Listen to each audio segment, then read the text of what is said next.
Hi everyone and welcome to another shootout video. Today we are comparing Casio's PX160 with Roland's FP10. These are two darlings of the entry-level 88-note digital piano space. Certainly two instruments that our customers love, and so we've got lots to share on the pros and cons of both. Thank you so much for joining us.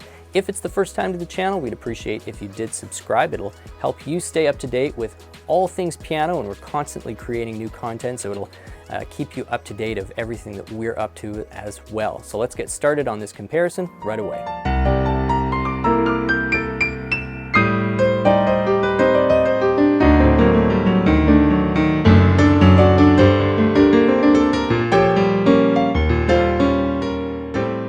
So as I've already said, we're here with the Roland FP10 and the Casio PX160, and I really like starting with sound and tone because that I think is really the first thing we notice as piano players, as musicians, how these instruments are reaching our ears, and is it pleasant? Are we enjoying what we're hearing?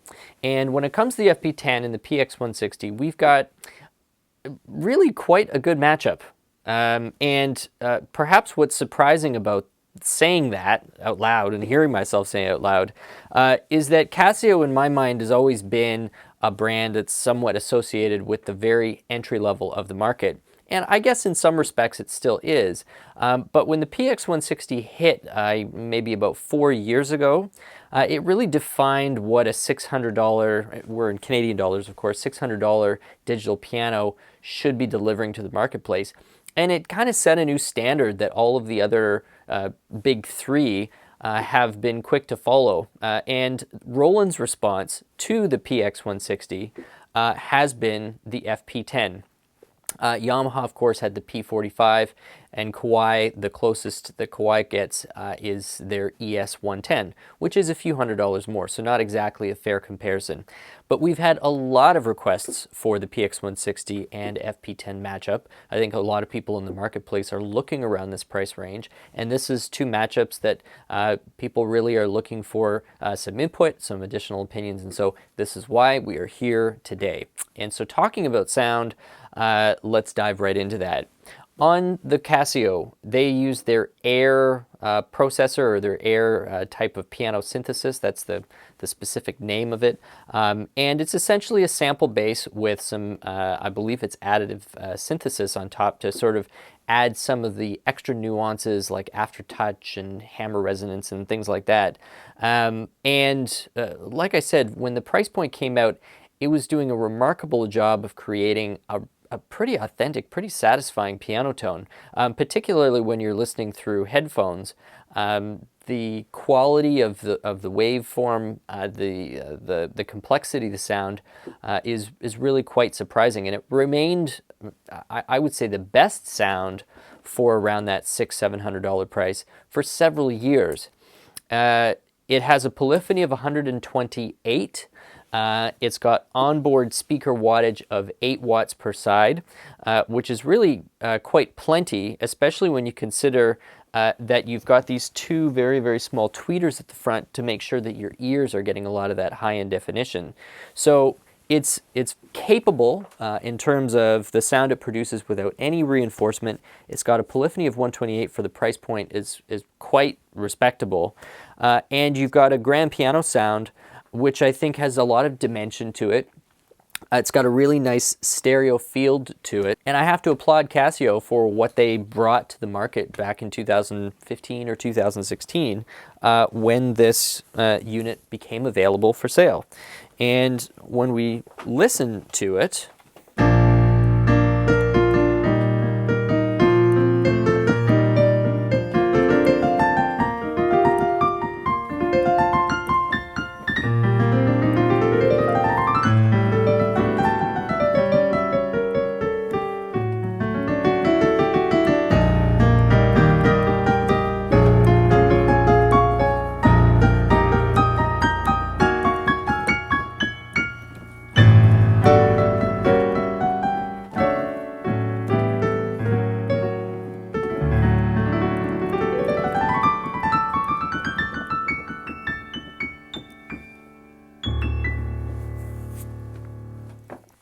sounds pretty darn good.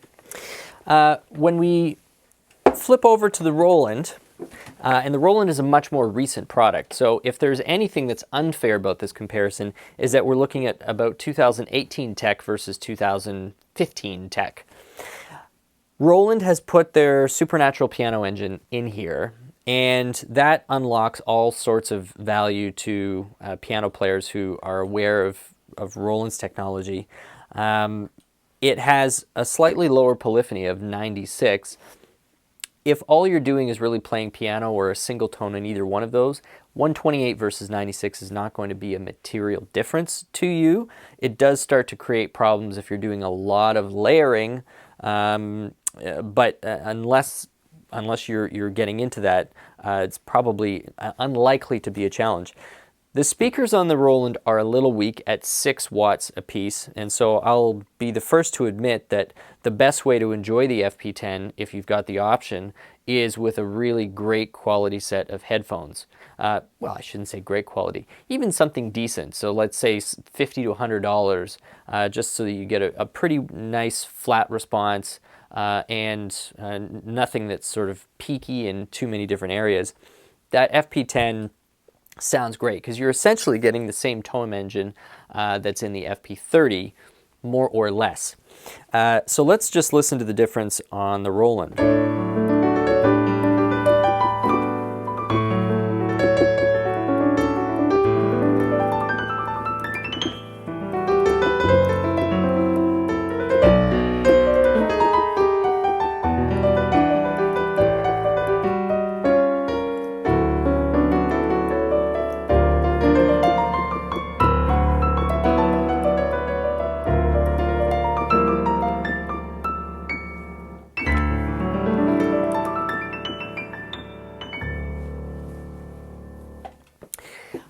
When I first sat down to compare these two and I was playing them back and forth, my first impressions were actually that these are so close. It's actually a little bit difficult to discern which one you're listening to. And then the more you listen, you start to pick up some differences. And this is where I'm hearing the differences in the piano tone on the FP10 versus the piano tone on the Casio PX160. The FP10 in the extremities of the range, so I'm talking both in terms of the pitch extremes as well as the dynamic extremes, for me deliver a slightly more authentic sound. So we're talking about your fortissimos, and we're talking about your lower octaves or your higher ranges. There's a certain truism that comes through, especially if you have an acoustic close by to compare, that when you start isolating those comparisons against the Casio, you really do start to hear much bigger differences. So I'll see if you at home can also hear these types of differences. So.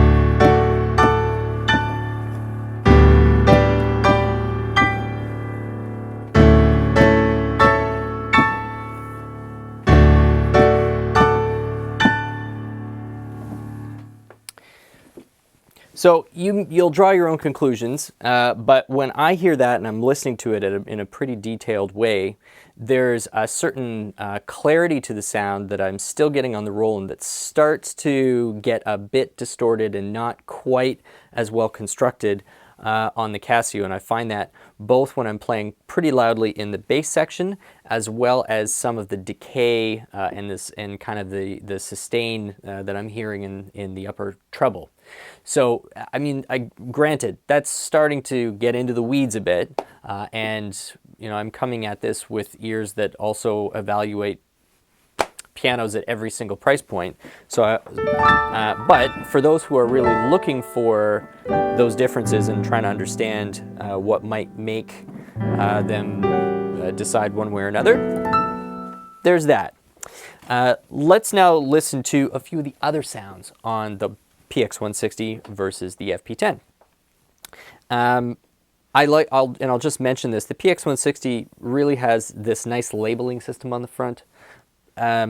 I know that some people don't like how that looks, but if you are going to have a whole bunch of shortcut commands in the way that you have to interact with the instrument, I don't mind this. In fact, I prefer this because it sure beats digging out an owner's manual to figure out what the, F#5 does when you press the function key.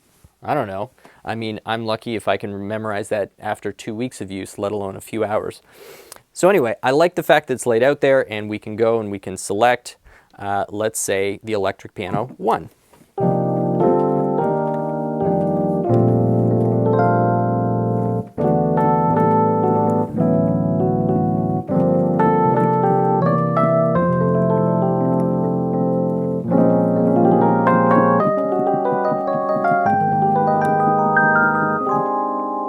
So this is a little bit interesting because I know with Yamaha, Roland, and Kawai, their E-Piano 1 is usually some type of a Rhodesy thing, whereas this is not really. It's almost a little bit of a DX. There's a bit of like an electronic bell sound in there, and they have something called 60s E-Piano, so I'm guessing maybe that's the Rhodes sound. Sort of. It's kind of a halfway between Rhodes and Wurlitzer.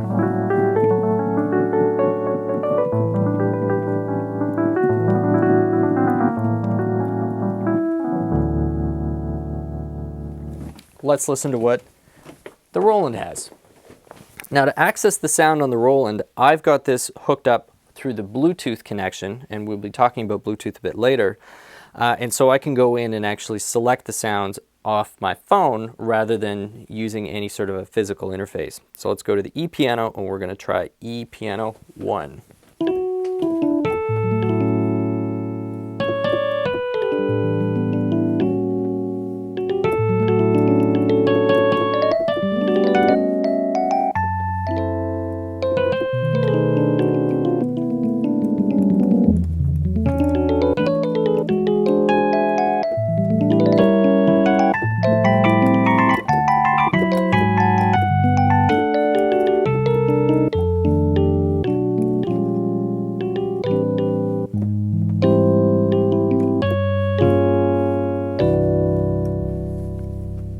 So that's a little bit more, I guess it's a little closer to what you would expect out of like a Rhodes sound. And then of course, if we move on to E-Piano 2, we get, yeah, it's more like of a DX.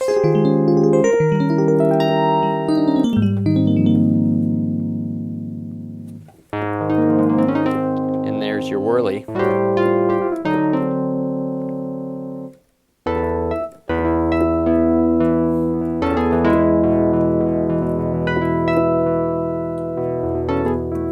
Son of a preacher man.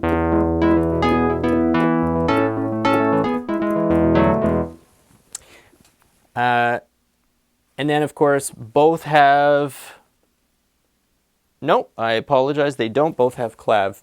So what I'm going through on here is actually the same set of sounds as the FP30 has, and that's one of the features of the Roland FP10 that's definitely worth pointing out, is that when you pair it with Piano Partner 2, you get a bigger, like an expanded sound set versus what you have just selecting if you're just using the FP10 without some sort of an external, well, without the Piano Partner app. Over here, you've got a nice selection of the acoustics, then the electric pianos we heard some of, harpsichord, vibraphone, strings, a couple of organs, a couple of electric organs, and bass. So they have a similar range of sounds. I think the FP10, if you're using the Piano Partner 2, has a slightly bigger or a slightly higher number of sounds. But the closest matchup to me is with the acoustic piano. As we get into the other sounds on the Privia, I'm not hearing as much authenticity as I get through the Supernatural engine when I'm listening to things like the E-Piano or you know, the drawbar organ on the FP10, which I know that we didn't test, so I'll just quickly let you hear that.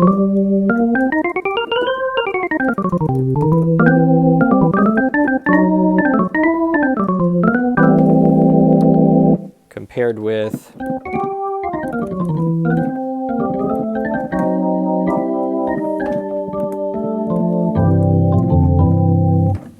something just a little more, I don't know, a little more electronic sounding about that. So like I said, the closest matchup is on the piano, and on that I do have to give Roland slightly higher points in the extremities, but there are trade-offs that you have to deal with on the Roland since we're essentially at the same price point. And so this is where there is no obvious winner between these two instruments because there are other priorities that come into mind. So we've covered sound, now let's talk about action, and then after action we're going to move on to some of the accessories and some of those other considerations which may be more practical considerations that go beyond musical preferences. So we're going to splash up the specs so you can compare them visually on the screen between the FP10 and the PX160, and then we're going to hit you with action.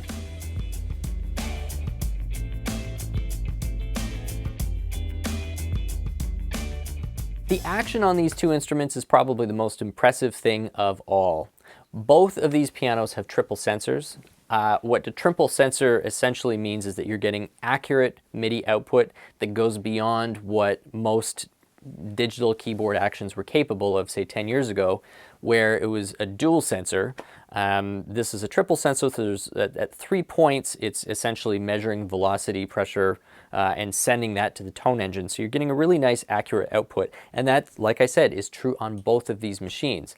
The fact that you are getting the PHA-4 action in the FP10 for this price point is somewhat mind-blowing to me, because I think the PHA-4 action from Roland is probably one of the most reliable, one of the most well-liked actions that's in sort of the entry-level and mid-range of the digital piano world right now. Casio is putting this action in their PX-160, and again, this is the same action that they're putting in other instruments like the CGP700. It's got a really dramatic texture on the keys. That's something that actually threw me off a little bit, especially on the black notes, because you can really see it, but it doesn't really get in the way of playing. And the texture definitely beats a nice smooth plastic key.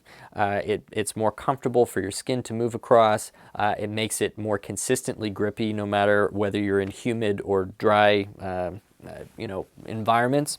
And so, all right, we're still on that. There we go.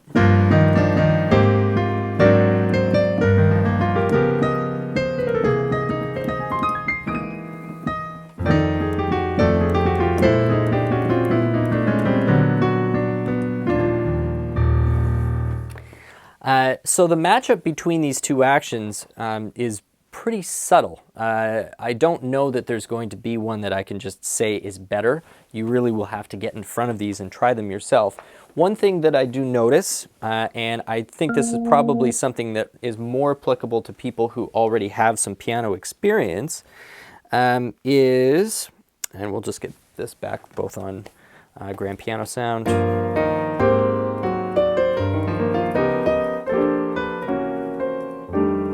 On the FP10, I'm noticing less lateral motion on the key and less noise when I'm playing. So I'm talking about the mechanical noise of the action, and I'm talking about the distance that the key travels back and forth.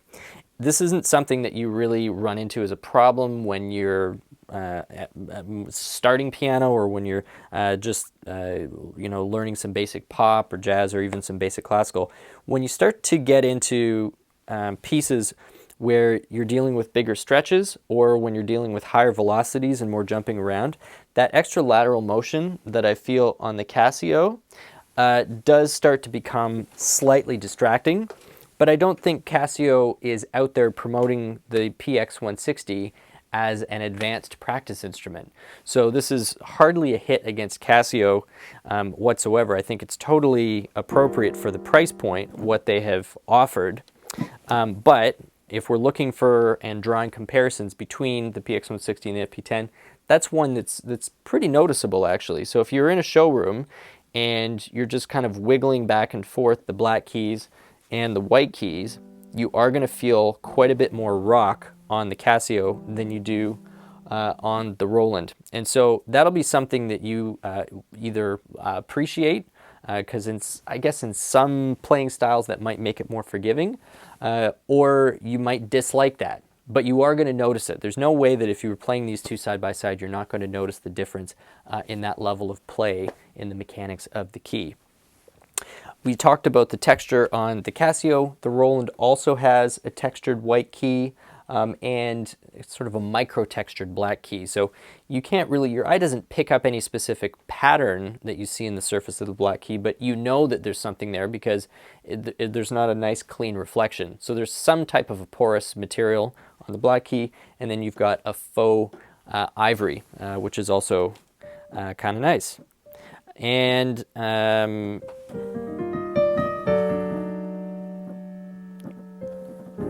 I do not feel any escapement on the PX160 either. No, there's definitely no escapement.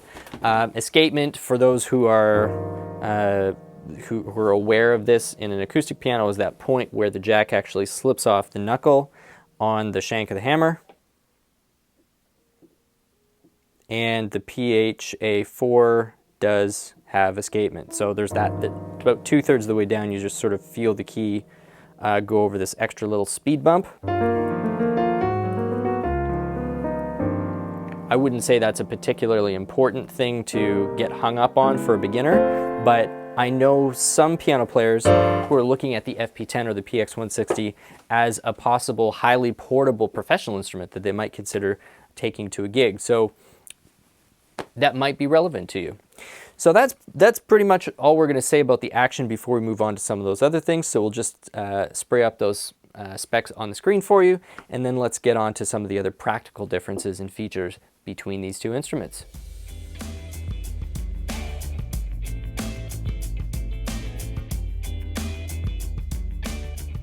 So the first feature difference between these two that I'm going to point out is actually how the sound is arriving to you in this video. The Casio has 2 1/4-inch stereo outputs out the back that are completely separate from the headphone outputs. Makes it really handy if you were thinking about having this at home, hooking it up to an amplifier or a stereo to just get some sound reinforcement, or if you were actually thinking about using the PX160 to do some gigging with or have as a travel rehearsal instrument that's not too heavy to, you know, throw on the subway or hop in an Uber with or whatever. Kind of nice to have that, and it does not defeat the local speakers. You can keep those on. The headphone jacks are on the front, and you've got 2 mini jacks that you can plug into there.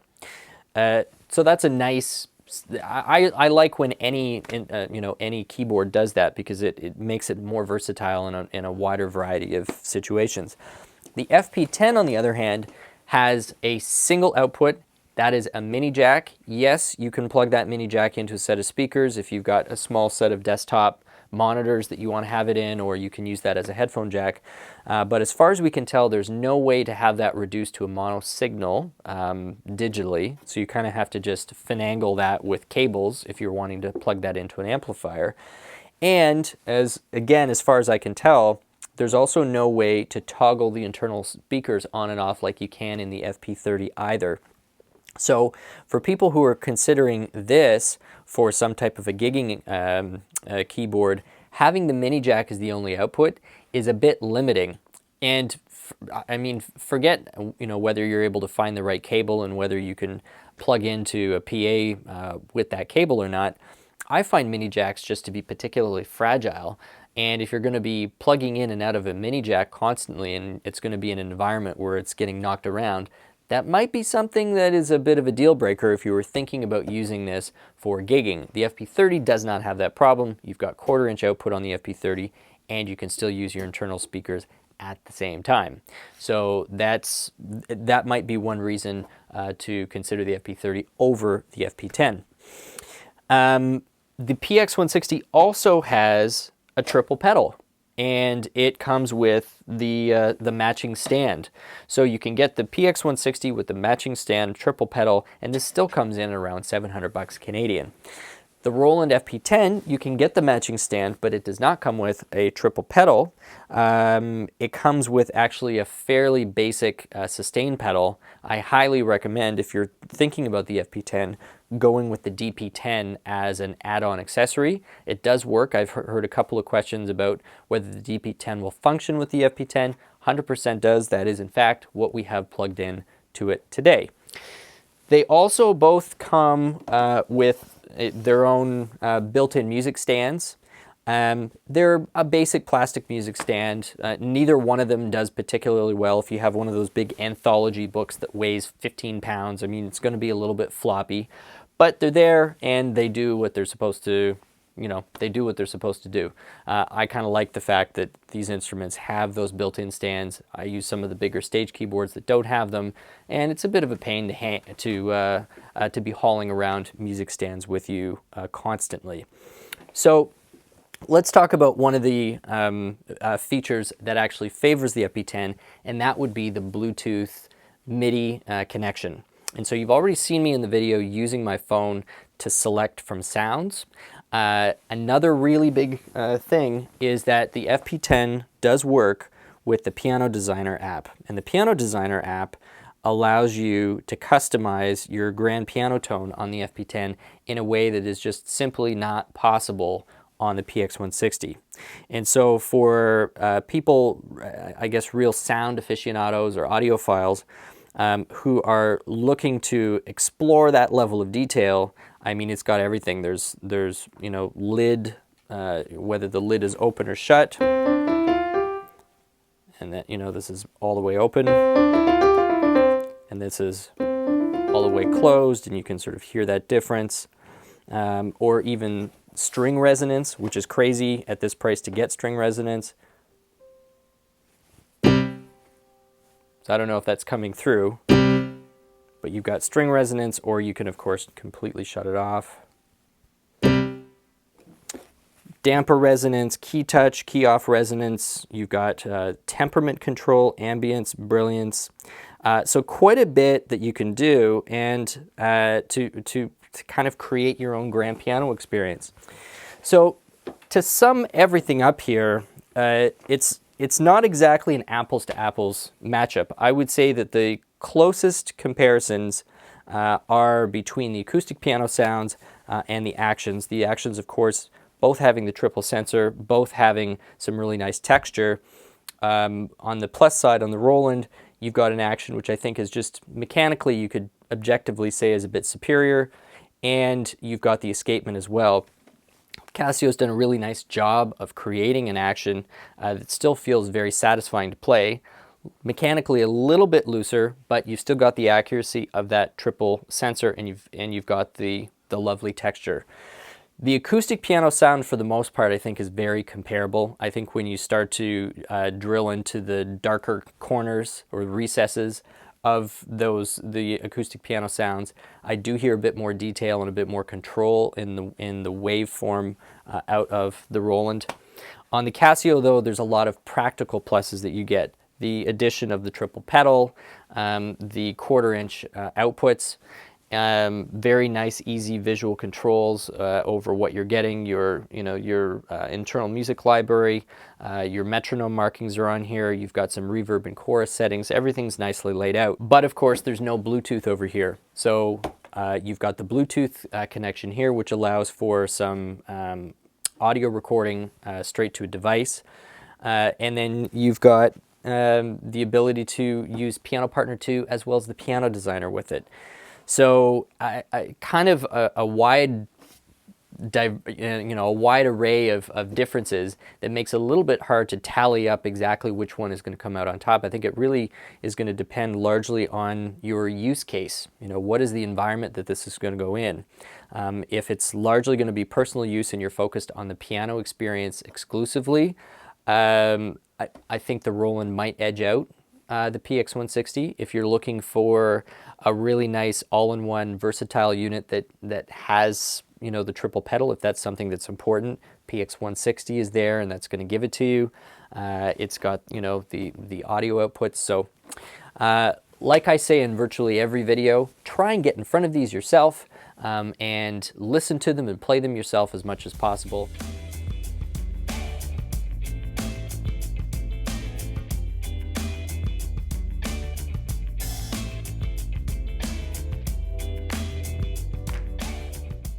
My name is Stu Harrison. You've been at Merriam Pianos YouTube channel. We hope you've enjoyed.